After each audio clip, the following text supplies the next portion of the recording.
Hello, everyone, and welcome to Heartbeat Alaska Native News, Native Information.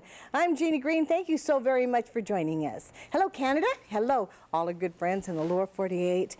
I'm so pleased that you joined us for another program of Heartbeat Alaska. And today, we travel north to the Inupiat village of Barrow, Alaska. Have you ever been whaling? Well, very few people have. And today, we find what whaling is all about. We visit with the good people in Barrow and learn so much about life in that exciting village in the north. I'll be back with Barrow, Alaska, right after this. Hi, my name is Herman Ahsouk.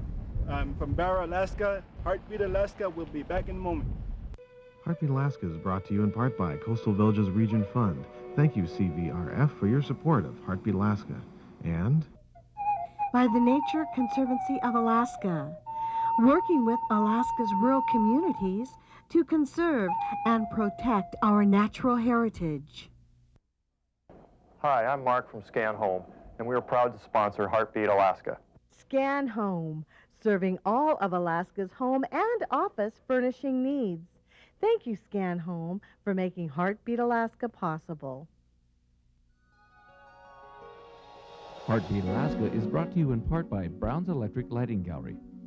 Thank you, Brown's Electric, for your generous support of Heartbeat Alaska.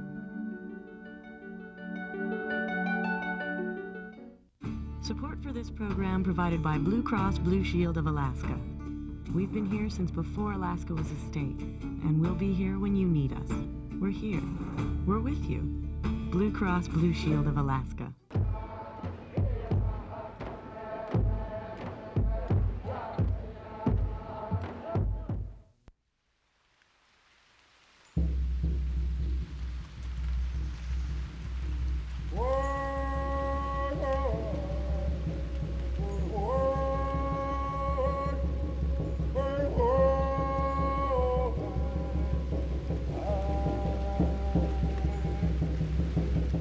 It is the northernmost village in America, the last frontier before you enter the icy waters of the Arctic Ocean. It's not a place for the meek or the timid, nor is it a place for those without a sense of adventure. It is instead the Inuit paradise of the north and home to the Inupiat people. With almost 5,000 citizens inhabiting this first-class city, Barrow, Alaska is the whaling capital of the state, and as you will soon discover, whaling is a deep-rooted tradition that is essential to the existence of these ice-dwelling Inuit.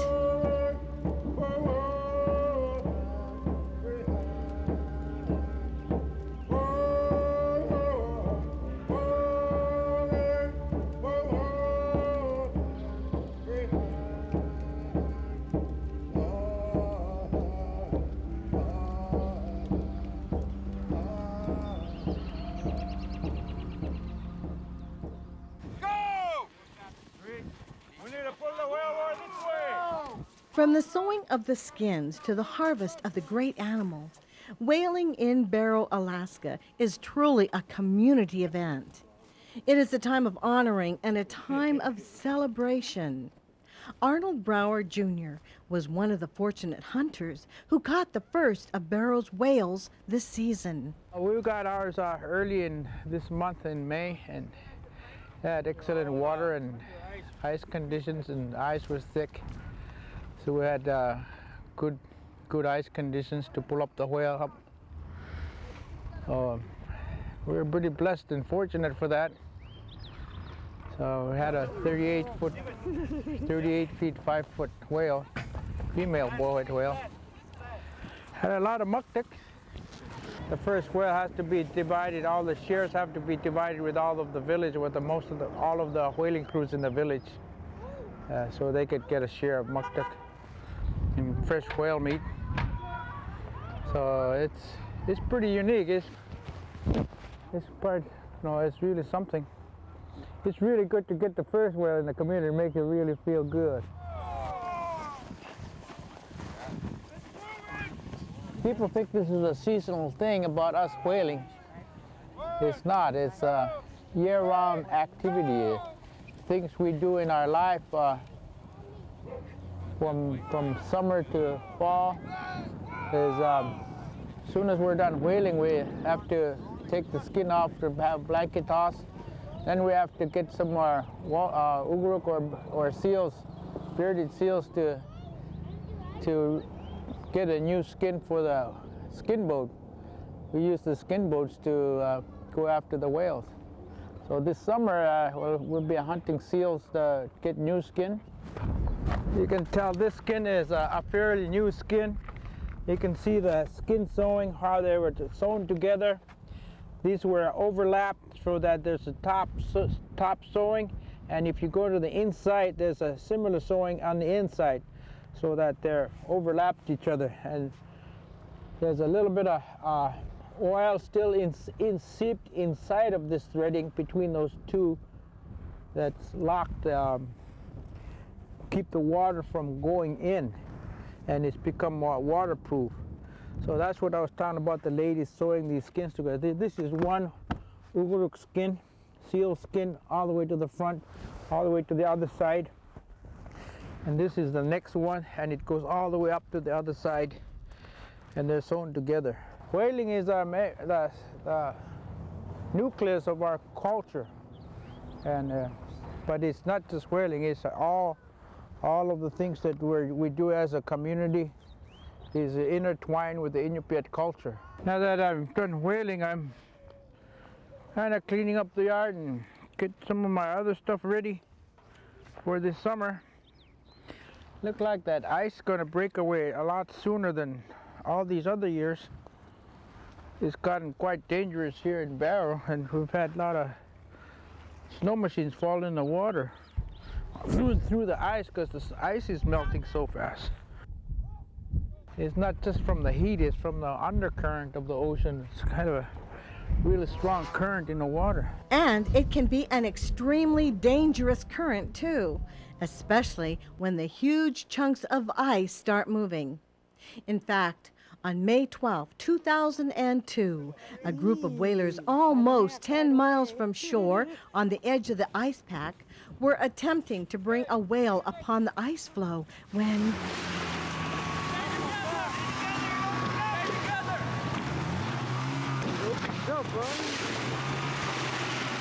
Oh my gosh! The ice that the hunters were on broke free from the ice pack, and the current began to pull the large ice floe and the stranded whalers further and further out into the Arctic Ocean. Rescue base, JR Camp. Good, JR Camp, rescue base. 45 men? Yeah. We got 45 men, 5 ladies, and 8 kids.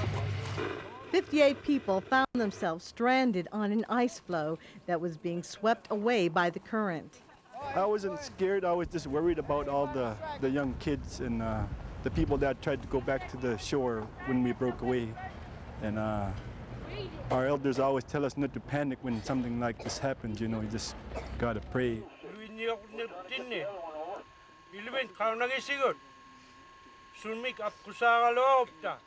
Maybe 3 or 4 years ago, there was a rescue that was even bigger. There was like 171 whalers that they had to pluck off the ice with the choppers. They had 3 choppers going, I think the 2 big ones and the little L1. Kids first, and mothers next. So this is not the first time that whalers have been rescued with the chopper. Ready for the ride home, guys!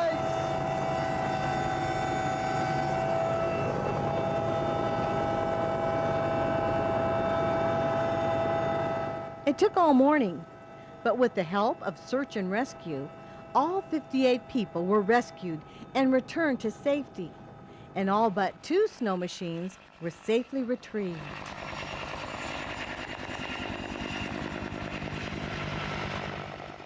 Heartbeat Alaska will be right back. Are you traveling to Anchorage for education or health care? The Alaska Family Hospice is your home in the city.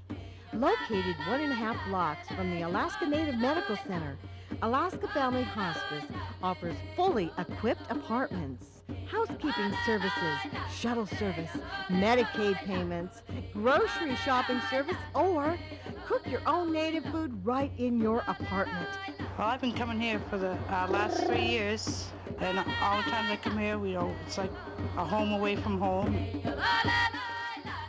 For total comfort, affordability, and safety, come on home to the Alaska Family Hospice, your home in the city.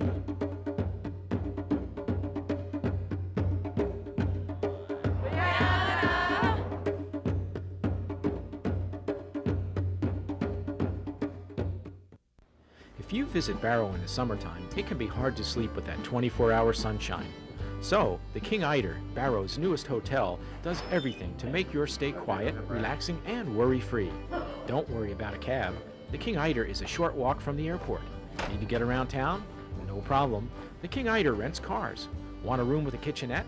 The King Eider's got them. Smoke-free, alcohol-free. It's the hotel so clean, they ask you to take your shoes off when you come in the door. The King Eider Inn, Barrow, Alaska. Each week, Heartbeat Alaska brings you great stories from all over the state. And we couldn't do it without the generous support of Frontier Flying Service. Frontier gets our camera crews where they need to go. So whenever you see a Frontier plane, give them a wave. Say hi from Knoxhead. You might just be on Heartbeat Alaska. Frontier Flying Service, covering Alaska for over 50 years. Welcome back. It's back to Barrow, Alaska.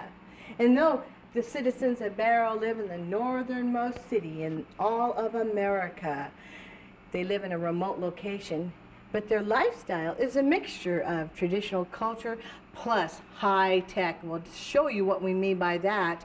We'd like to introduce you to Ukpeaġvik Iñupiat Corporation and Hugh Olemaun. Whaling up north is a way of life for the Inupiat people. While many people hunt animals for sporting purposes, it holds a much greater meaning to the people of Barrow. This is our culture. We don't have any cattle here. We don't have any sheep farms, and we don't grow any agricultural or produce and things. So this whale is our food source, is our diet, and it meets our nutritional need. In fact, it is so important to their survival that during whaling season, many people take subsistence leave from their daily jobs to go hunting. Whenever like whaling comes up or in the summertime, we need to do all our subsistence livestock. We do it year-round, but more so in the summertime when we can go out with our boats and go out to our camp, but also with our whaling and with a successful whaler, they need to go out geese hunting to get for the feast, to get things ready for the feast, and we try to assure that to our shareholders that they can have the time to do this. Hugh Olemaun is the president for the Ukpeaġvik Iñupiat Corporation in Barrow. UIC is the Native Village Corporation in Barrow, which was established under the Alaska Native Claims Settlement Act of 1972. In 1995, UIC was named the 10th largest Alaska-owned corporation by Alaska Business Monthly. Ukpeaġvik Iñupiat Corporation and its family of companies provide a wide range of services in Alaska and the lower 48, including transportation, construction, engineering, and communications, to name just a few. They are a driving force in the economic development of Barrow and the North Slope region, providing hundreds of people with job opportunities. We do work for our shareholders, for them to benefit, for their benefit, but also to ensure that they continue to work for our corporation, either the shareholders or the children and spouses of our shareholders, into the future. And we do that through our human resources and department to hire as many as we can to enable them, and also to put them into the mid-management or management, upper management of our corporations, of our subsidiaries, so that they will continue to utilize our shareholders, especially the children now that a lot of us has grown up and are older. Now it's up to our kids and our grandkids in the future to assure that our corporation is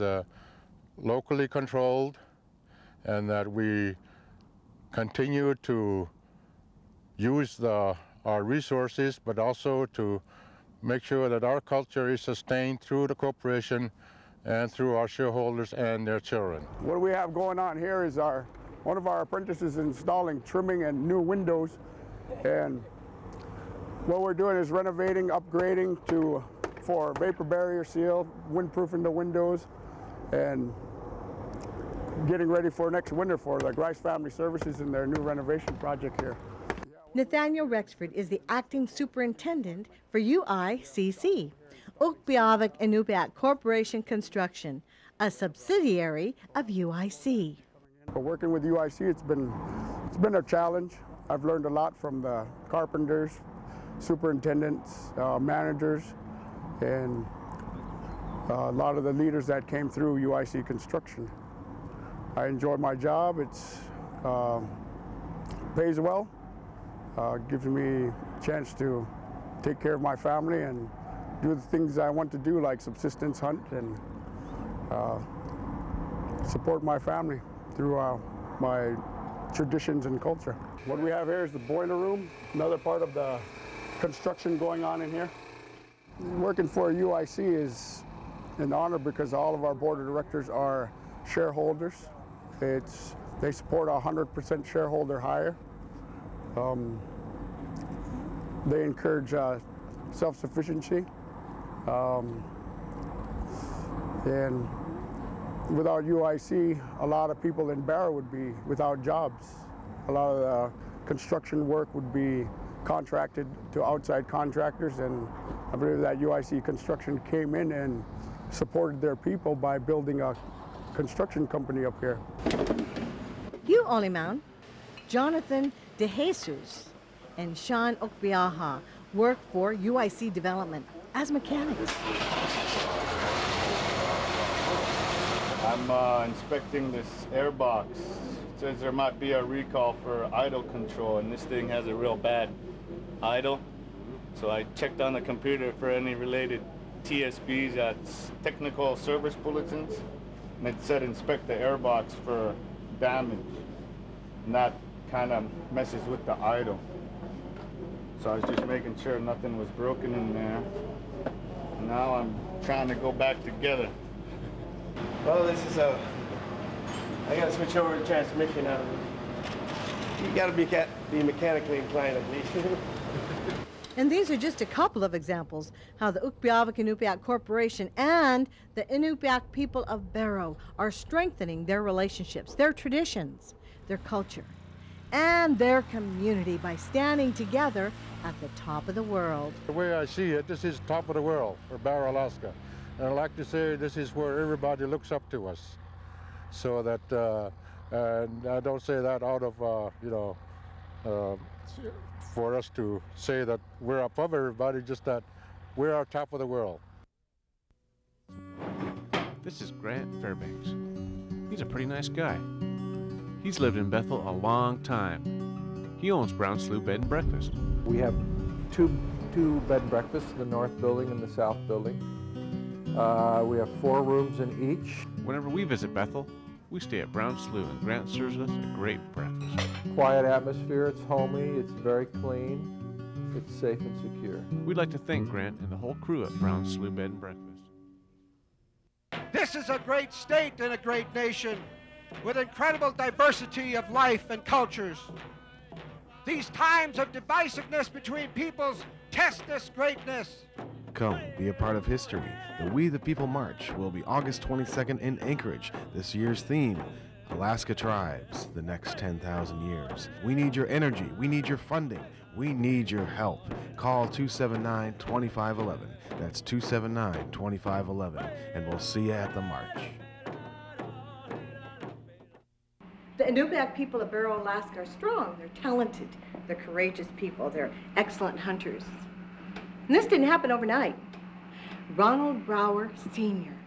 takes us back through time, and we visit the ancestors of the citizens of Barrow. At the Inupiat Heritage Center in Barrow, The spirit of the Inupiat people is reflected in the exhibits and displays that date back thousands of years. Director of the center, Ronald Brower Sr., explains some of the little-known historical facts about his ancestors and their existence. Greenland was actually occupied by Inuit back 2,000 years ago, a bit more time than most people had anticipated. And as we move into the Siberian coast, we find that the whalebone houses are even older. I think the oldest was about 32,000, the youngest being about 18,000 years old on the Siberian coast. And so Inuit have been involved in whaling for a long time. Back in the 1800s, 1880s, and 1890s, the coastal whalers decided that they're going to change their technology. So they discarded their stone tools. And this piece here is part of a kalawea. It's a killing lance for stabbing the whale to death. You drive that into the heart or into a nerve to kill the animal as quickly as possible. These blue beads were used in trade from the 1500s to the 1800s until money was introduced up here. Now these blue beads had some of the highest value because they related to some of our cosmology and traditional beliefs, and also were highly valued as a form of money. One of these kind of blue beads would buy you a dog team of 5, 25 caribou skins, a sled, and enough food to last your dogs about 6 months, and a stack of fur as tall as yourself for one blue bead. And it was the wisdom of our elders that led us to start thinking about a cultural center. The center has been a source of pride to the people in all of our villages. I've seen our kids come in here. They'll be looking at and they'll recognize something that maybe belonged to their grandfather, their great-great-grandfather. They see their parents' name once in a while here, and it instills pride in these children. They're very happy to learn about their culture, and for our elders, it gives them a place to pass down the traditional knowledge that they've been wanting to pass on. So here we have a living cultural facility. It's not just a museum. But you don't have to visit the Inupiat Heritage Center to get a glimpse of the past. Just take a short walk down to the shore with George Olemaun. This is our old site, Ukpeaġvik, and that's where we named our corporation more or less after Ukpeaġvik Iñupiat Corporation. But it shows how the, say 2,000 years ago, these are sod houses that were built according to that with sods and whalebones and a sunken entrance or tunnel to keep the cold out. And Ukpeaġvik means a place where we hunt snow owls. Back then, that was what was available, but now we don't need that anymore. We have chickens, so. They traded, but they traded from the eastern side. By that I mean China and Russia. And then that's how they traded back then. But they also traded with the natives or the Indians inland. And there was always warring. There was always wars too back then, and we won it, so that's why we're here. Today, however, the battle is taking place on a political field. In 1986, commercial whaling was banned worldwide by the International Whaling Commission, which consists of several different whaling countries around the world. But Aboriginal whaling or subsistence whaling was still allowed. The ban on commercial whaling has largely impacted Japan, and in an effort to ultimately unblock the ban, Japan has led an effort to block Aboriginal whaling, which is a main diet for many of Alaska's coastal Native communities, leaving many Native people wondering about the future of their existence. Well, I think they're playing politics, I don't think it's the issue that we are taking too much whales or anything, but they have a other countries are involved with trying to do something for their own economics. Unfortunately, we're caught in the middle of that in the international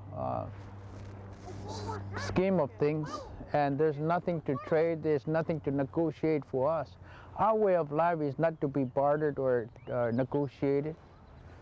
Now, I can't negotiate a life, our food source. You can't, if they say no more quota for Inupiat people, does that mean that they don't want us to eat anymore? Essentially, that's what they're saying. In a recent turn of events, Japan has reversed their decision to oppose subsistence whaling, allowing the International Whaling Commission to lift the ban on Aboriginal whaling.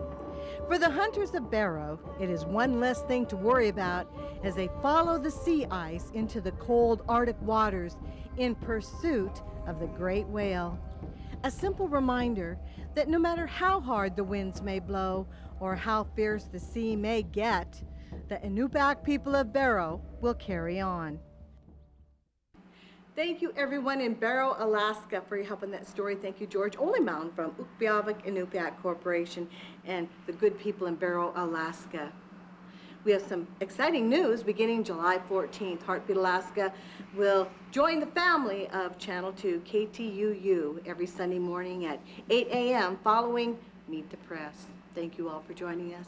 God bless every single one of you, and we'll see you again next week.